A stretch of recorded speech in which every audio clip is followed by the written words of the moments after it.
How are you all? Hopefully all of you guys will be healthy at your home. Today is your host Shubham Kumar and welcome back to Legal Talk series once again. Today's very special guests are associated with us. He's none other than Mr. Navin Kumar Jaggi sir, and it is an advocate of Supreme Court of India, and he's in CEO of Jaggi and Jaggi International Attorney of Law, and he is a lifetime member of Supreme Court Bar Association of India, and he's an also member of Indian National Geographic Society, and he's got various awards also. He's got Bharatiya Shiromani Award from the Governor of Gujarat in the year of 2005. I am warm welcoming you, sir, that you have took out your precious time for us. I welcoming you, sir. Thank you very much. Thank you. Thank you, sir. And thank you so much for joining us today, sir. My first question is, I would like to know about your background, sir. Where did you complete your school education and where did you complete your college education, sir? I am blessed to have been very fortunate to come from the best school of the country. Yes, sir. This was St. Columbus, where Prime Minister Jawaharlal Nehru's grandsons, Rajiv Gandhi and Sanjay Gandhi, Prime Minister Lal Bahadur Shastri's sons, Anil Shastri, Sunil Shastri were there. Sanjay Gandhi and Sunil Shastri were my class fellows. And we had the cream. Law in those days was meant not to be inclusive. Law was fundamental. Basically, in those days, it was exclusive. When I joined the profession on 17 July 1972, that's nearly 50 years back, then there were hardly any lawyers. We just had 9 judges in the High Court. And we had I was the 73rd lawyer of the Delhi High Court Bar Association. There were not more than 250 odd lawyers all over the country. There was only 2 courts, East Hazari and the Delhi High Court, and 1 small Challan court at Parliament Street. So those were very different days, very different days. Coming from the best school of the country, I did my economics honors from, well, considered the second best college of this place, Hindu College, where I was the Deputy Prime Minister and Minister of Home Affairs, and where Hardeep Puri, former minister, was with us in the cabinet. From Campus Law Center, I did my master's, and I did my LLB, and from Law Center 1, I did my master's, where I started teaching 22nd October 1975. My wife was also the professor in charge of Law Center 1, the Faculty of Law, Delhi University, and she retired now, of course. She and Hillary Clinton were class fellows, and she studied for a master's at the Yale Law School. So my background has been this. I'm a second-generation lawyer. My father had a fair command of, we had almost a monopolistic practice on the transport of the Lahore High Court and the Federal High Court. And after partition, we settled here. And my daughter, who's enrolled in the year 2006, is a 3rd-generation lawyer. Yes. And on 2nd October 2023, that's about a year and a half from now, we shall be completing our 100 years of existence. That is my background. Having taught, my wife and I are life members of the Indian Law Institute, where we were enrolled way back 40 years, more than 40, 45 years back. So we've been involved with many charitable institutions. We've been involved with many school programs, college programs, university programs, lecturing on various law colleges. That's been the life. Thank you, sir, for sharing your beautiful journey. My second question is, I would like to know about why did you think that you should become an advocate, sir? Did you ever felt that, sir? And see, unlike your generation, which really amazes me. Yes, sir. Unlike generation who've taken up law as a last resort, it is pathetic. I find it absolutely incredibly pathetic. I knew from my 4th standard that I was going to be a lawyer. I was 2nd and 4th in the DGS and the IAS, but I opted. My father wanted me to be in the services, but I said, no, I wanted to be a lawyer. Yes. And a strange incident took place. That how I was able to convince my father and my family that I should not go up for DJS or not opt for IAS, but go in for my legal profession. My younger sister was studying in Miranda College. Inadvertence left her wallet at home. And when she went to my younger sister, and she came back and she was very worried. And she said, I don't know, I've lost this. Like my wallet is here, not here, like this. Fortunately for us that day, we had 12 guests. So I told my father, let these guests be a jury and let me hold a trial at my younger sister saying that she has lost her wallet, and I'll prove that she spent the money and she's indulging in prevarication, innuendos, and deliberate misstatements. So my sister proved, why? I'm not lying. I said, well, all right, let's do it. So all these 12 guests, they were made to, we sat there. We had an old house, which was very large, fairly large.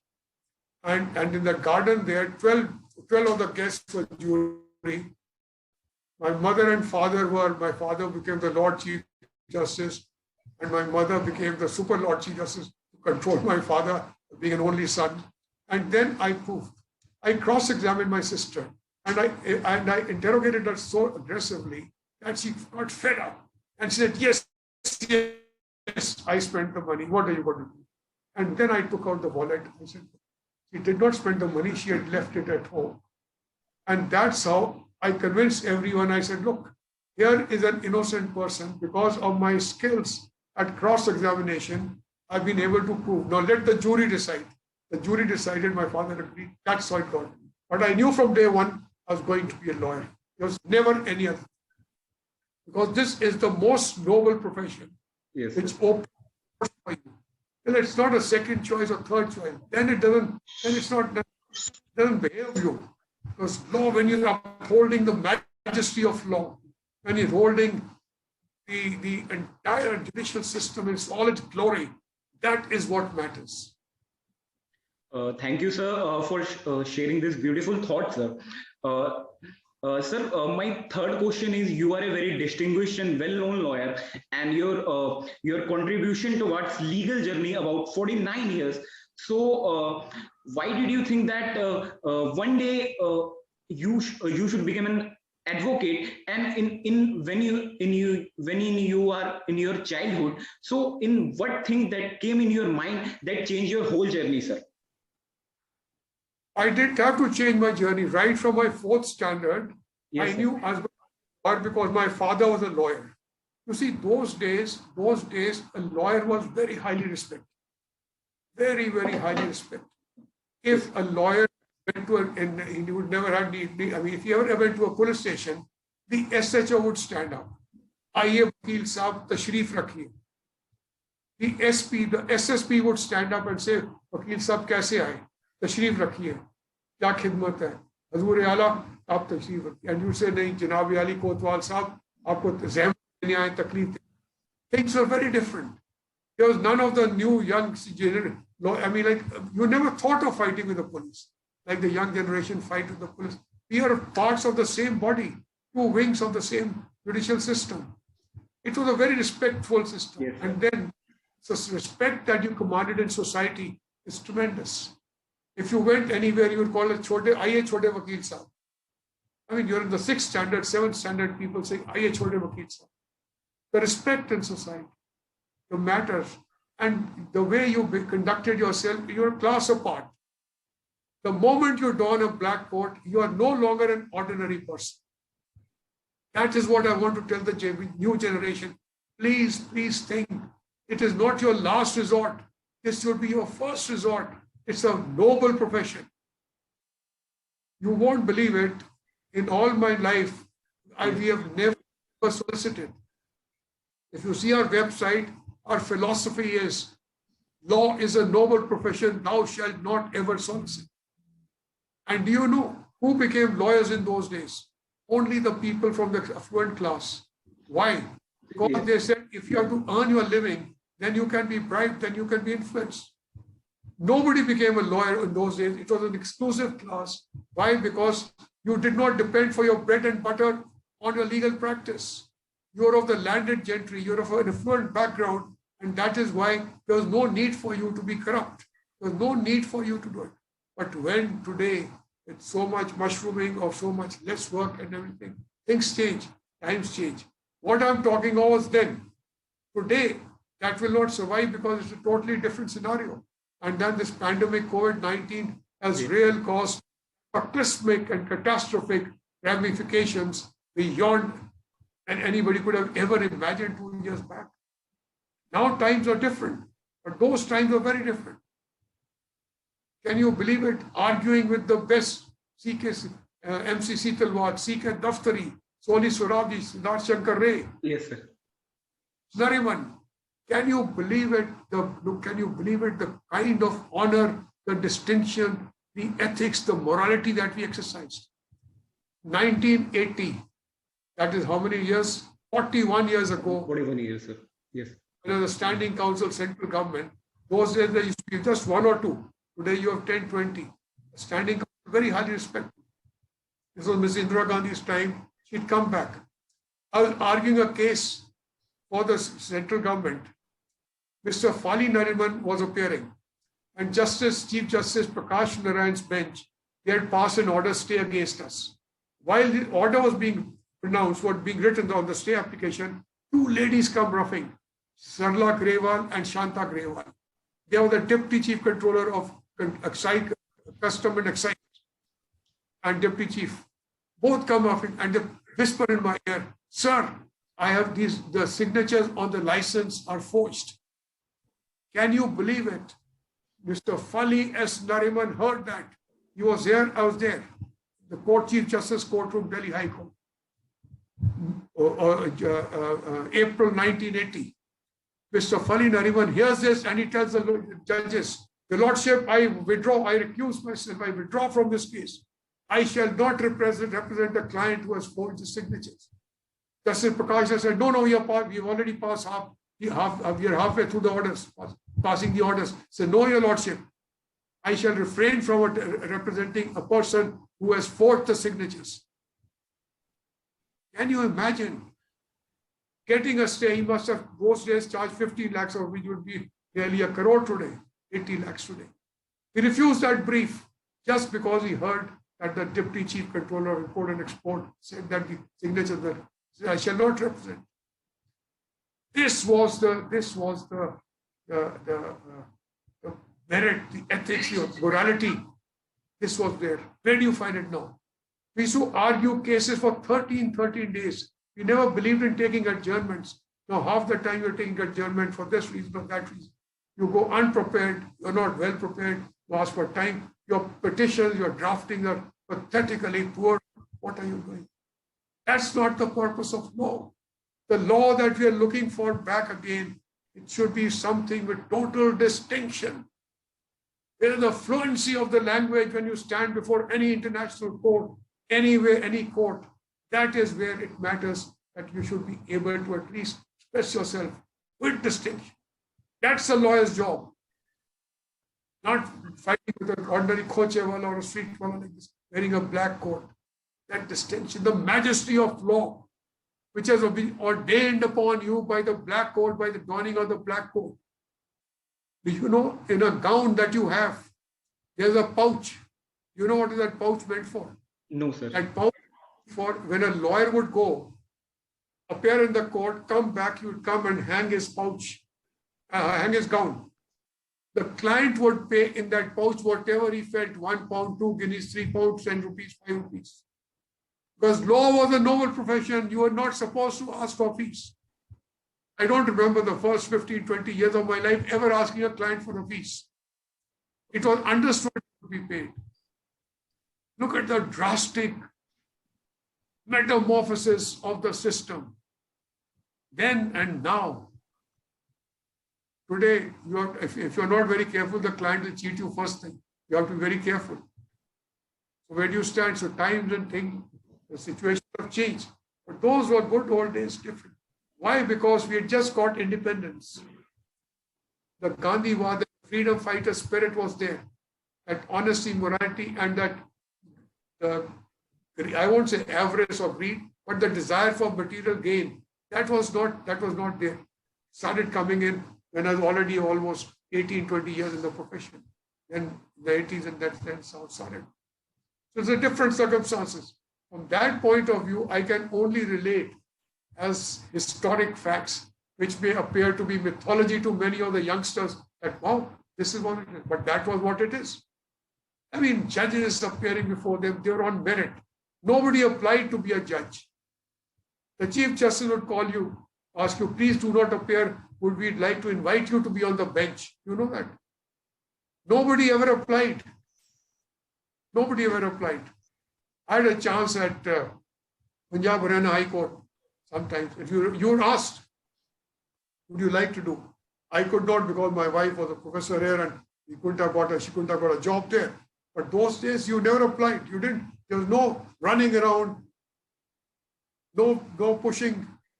You were invited. It's a different system. But all that may appear to be a dream world to the young generation. But at least today, what I feel, that the only possible advantage the pandemic COVID has done is it has given us time to think that man is nothing before the nature. We have to be prepared for everything. Nature in its wrath and agony can blast any one of us. So we have to be prepared. We have to be careful about maintaining and nurturing our environment, our pollution levels, everything, so that we don't face such catastrophes in future for our children and our great-grandchildren. That is possibly it's given us time to reminisce and ponder and think within, where did we go wrong? This pandemic could have been lesser if many of us had been careful in maintaining social distance. I'm not talking any political anything, I'm just saying, but the educated ones, the legal fraternity, the younger ones, the well-read ones, they could have done that. Maybe we'd have it. It is so painful every day you get 8 to 10 messages from the Supreme Court bar, High Court bar, so many has passed away, so has passed away. Painful. And so you feel miserable for the young lawyers.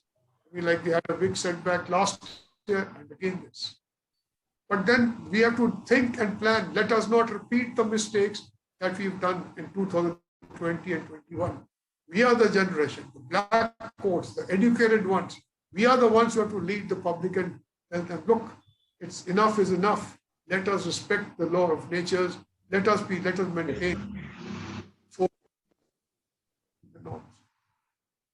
Thank you for sharing your beautiful thoughts, and it will definitely and surely will inspire for all the law students. And to be very honest, sir, I'm also think that when I completing my graduation, I couldn't do that litigation, because I'm always think that litigation is a very tough job. But now I changed. It's a very simple job.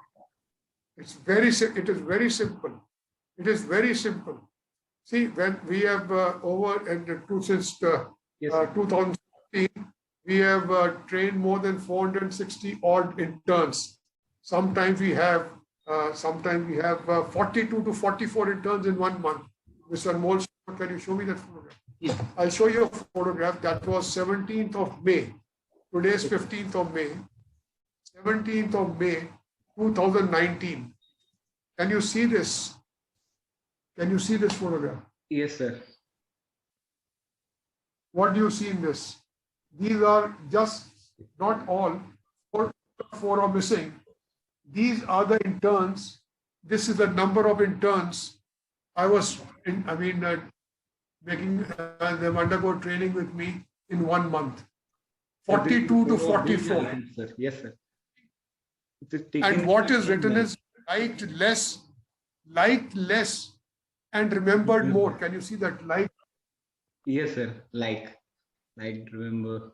Liked less but remembered more. Why?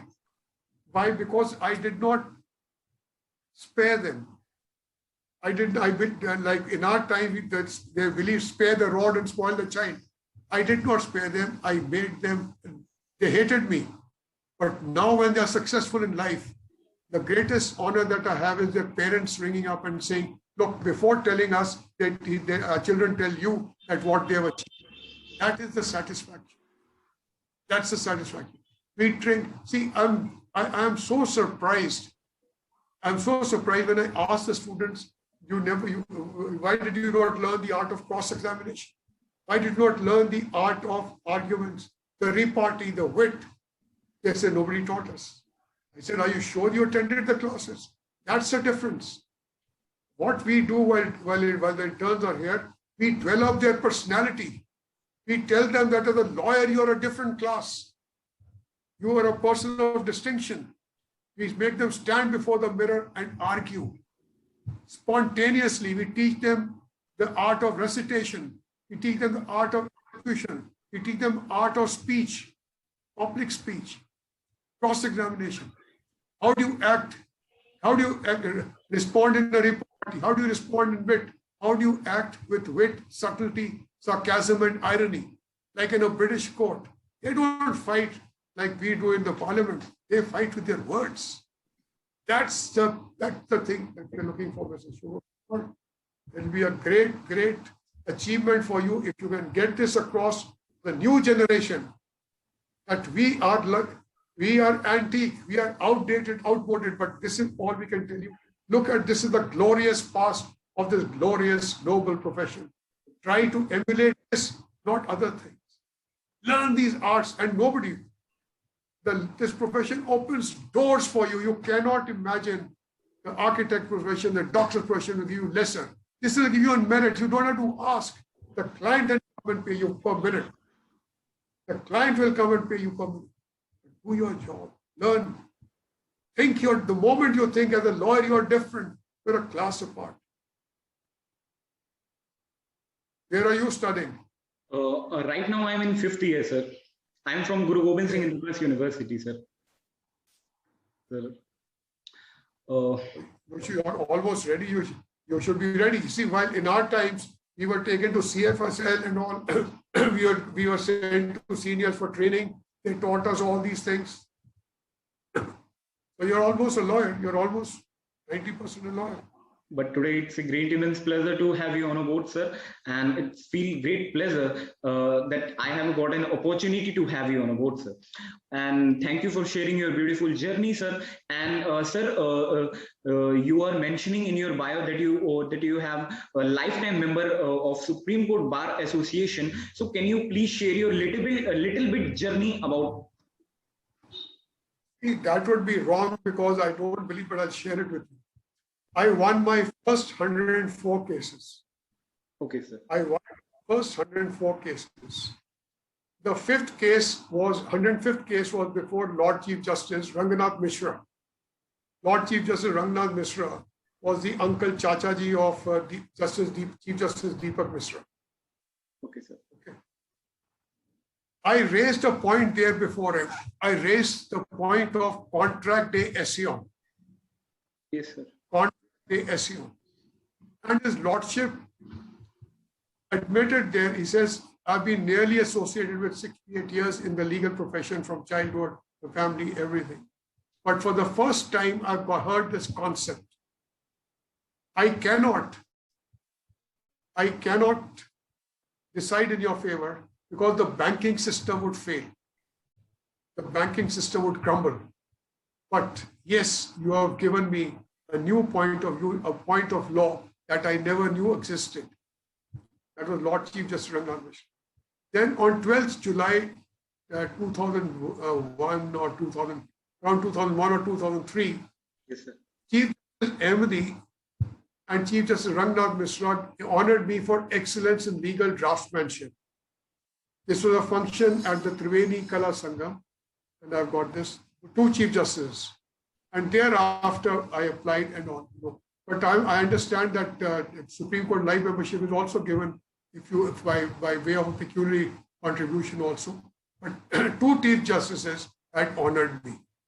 So they form part of my art gallery. Chief Justice Ranganath Mishra and Chief Justice A.M. Ahmadi. They honored me for excellence in legal draftsmanship.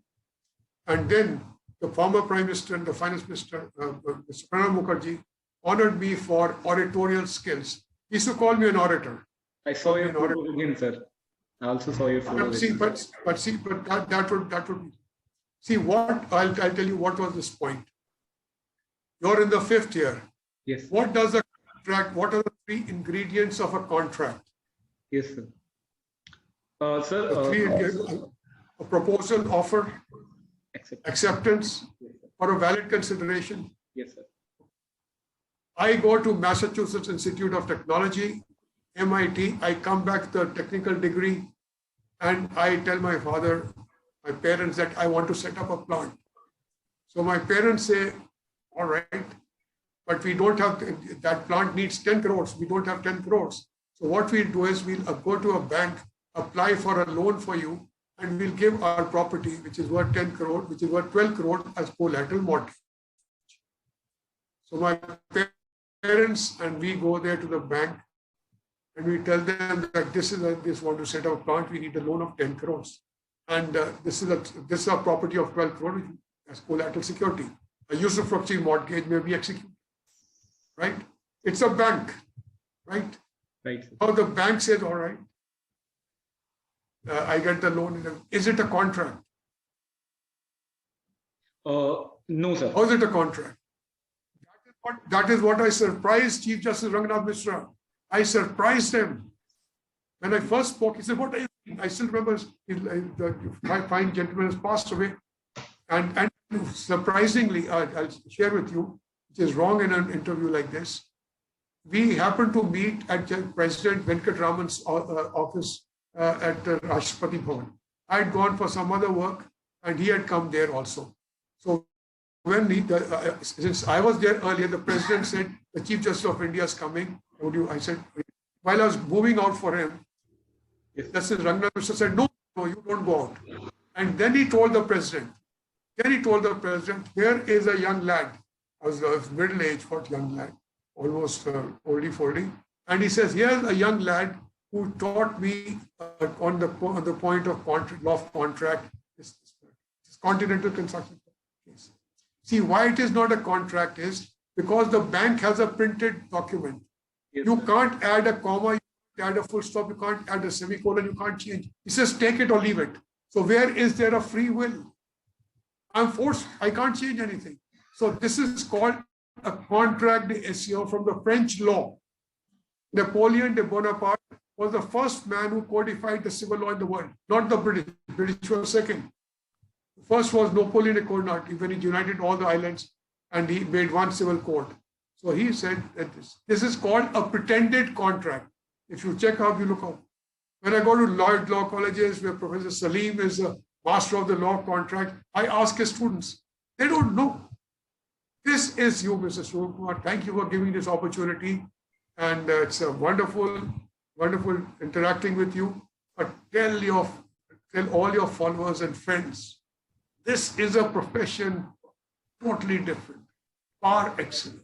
This is something prominent field, sir. I also think this is a prominent field, sir. And then if your legal drafting skills are there, you can enter the world market. World market. For 12 years till 2017, not one of my contracts had been broken. USA, UK, Middle East, Latin America, South America, Eastern Europe, the Mediterranean, not one. That's it. That's what you should do. Tell them. Such a pleasure talking to you. Thank you for your loving journey that I'm like you, sir, like your journey. Sir, can you please tell us my last question, sir? Last question answer. Sir, my last question is in our country, there are a lot of students that he has preparing for the judiciary exam, government competitive exam. So if you have any general tips for them, sir. See, I don't believe, believe me, I tell everyone that the DJS and the judicial exams are the easiest. Even the biggest duffer, can pass with a, sorry, I'm 73, 24-year-old young. So, see, it's the easiest exam. Don't go by judgments, see the statute, understand the statute, and you will understand. I'll give you a very stupid childlike example. Yes, sir. The doctor writings are very poor, right? Right, sir. The doctor writes a prescription. You go to the chemist shop. There's a small boy or a man, uneducated, he goes, immediately picks up the medicine and gives it to you. Is it possible, even if he's a pharmacist, trained pharmacist, is it possible that he would know all those? No. He is so sharp, he knows that this doctor, the general physician, this is what he prescribes, or paracetamol or what, and this is the salt. He just sees the thing. Yes, sir. Same, the CPC is like this. It's so easy. I tell all the interns, I said, okay, the prize is, when we give you a farewell, ask me any question on CPC. Let's see if you can catch it. You can answer. So this is the CPC. It is so easy to understand. I wish we had longer time and physical this thing. I tell you, look, this is how it is. And it's when you don't have to, if you are looking for dukkis and short kunjis, what were called dukkis and kunjis in our time, or those small books, then that's not it. Just go through the act. The preamble of the act defines everything. Yes, sir. It tells you what it is all about.